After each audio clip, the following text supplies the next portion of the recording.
नमस्कार। भाग्योदय विचार प्रवाह श्रृंखला की 178वीं 178 कड़ी में हम आपका स्वागत करते हैं, अभिनंदन करते हैं। आज रविवार 22 अक्टूबर 2023। हमारे भारत का अतीत बहुत अच्छा रहा है।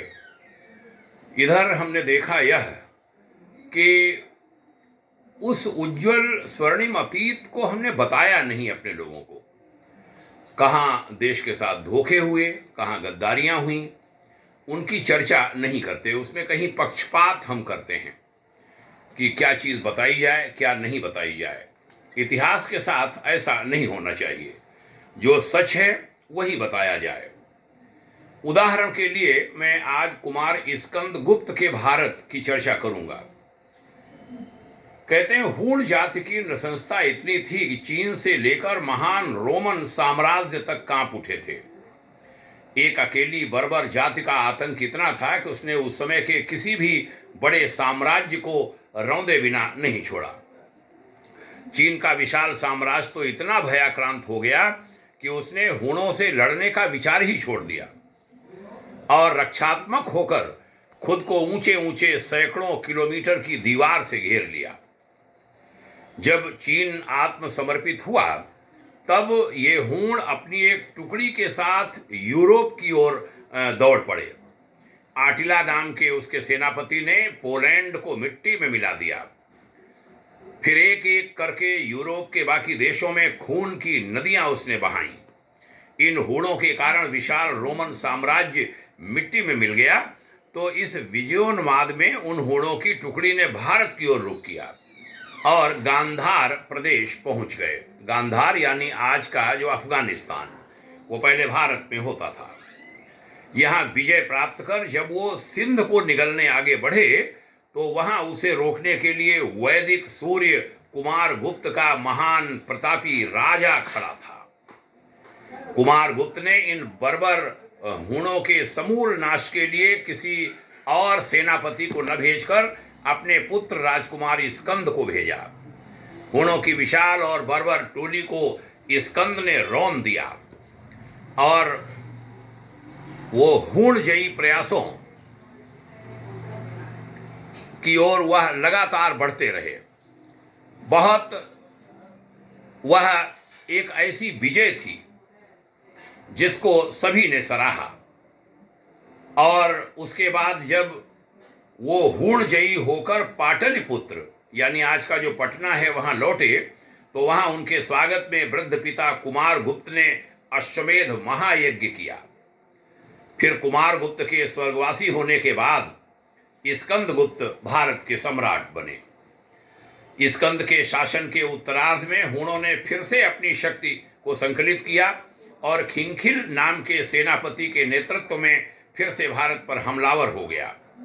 भारत की सेना शुरुआत में जब परास्त होने लगी तो स्कंद स्वयं ही सेना का संचालन करने पश्चिम की ओर बढ़े, पश्चिमी भारत की ओर। उधर वो युद्ध में हूणों से जूझ रहे थे और इधर उनके धूर्त सौतेले भाई पुरगुप्त ने सत्ता पर छल से कब्जा कर लिया। सत्ता हड़पे जाने की सूचना युद्ध क्षेत्र में महाराज स्कंद को मिली। उनके सामने दो रास्ते थे। पहला कि वह वापस आकर अपने भाई से सत्ता वापस छीने और दूसरा यह कि वह हूणों को युद्ध में धूल चटाएं।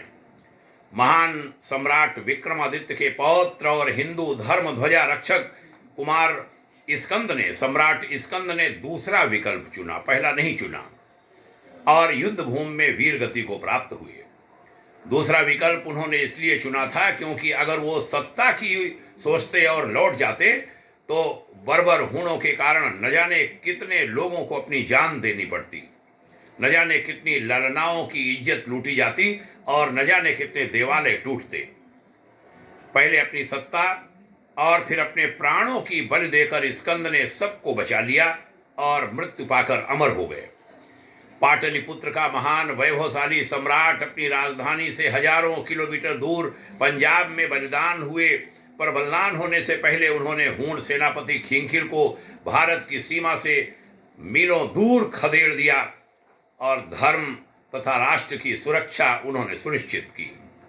स्कंद का व्यक्तित्व चरित्र और राष्ट्रीय चरित्र उन सब के लिए पाथेय है जो सत्ता को सब कुछ समझते हुए राष्ट्र और धर्म की सुरक्षा से मुंह मोड़ लेते हैं।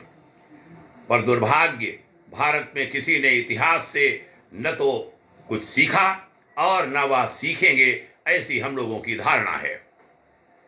और ये हो भी क्यों, हो भी कैसे? क्योंकि आज भारत में कितने हैं जिन्हें महान सम्राट स्कंद की एक गाथा याद है, और अगर याद ही नहीं है तो फिर किसी से ये उम्मीद कैसे की जा सकती है कि उनका चरित्र स्कंद के चरित्र का अनुगमन करेगा। हास्यास्पद बात है यह। मित्रों, हमारे जीवन संघर्षों पर लखनऊ से प्रकाशित पुस्तक असाध्य का एक साधक में ऐसे कुछ प्रसंगों का जिक्र किया गया है कि कैसे सुधार हेतु किए जाने वाले प्रयासों, आंदोलनों की हवा स्वार्थी लोगों के कारण निकल गई। देश के साथ ऐसे छल पहले भी होते रहे, आज भी होते हैं। हमें सावधान रहना है और सबको एकजुट रहना है। हमने यह प्रसंग आपके सामने रखा श्रीमान ओसियन जैन के संकलन से। मैं उनको साधुवाद भी कहता हूँ, आभार कहता हूँ। मेरा मन किया कि ऐसी चर्चा अपनी नई पीढ़ी के सामने रखी जाए, अपने अतीत पर गर्व करें और यह देखें कि धोखे होते रहे हैं हमारे देश के साथ। भविष्य में कोई धोखे ऐसे न हो, उससे हमें बचना है। आइए राष्ट्र को मजबूती दें, सनातन संस्कृति को सुदृढ़ बनाएं। आपके उज्जवल भविष्य की शुभकामना कहता हूँ। नई पीढ़ी को ये बातें खूब पढ़ाइए, सुनाइए।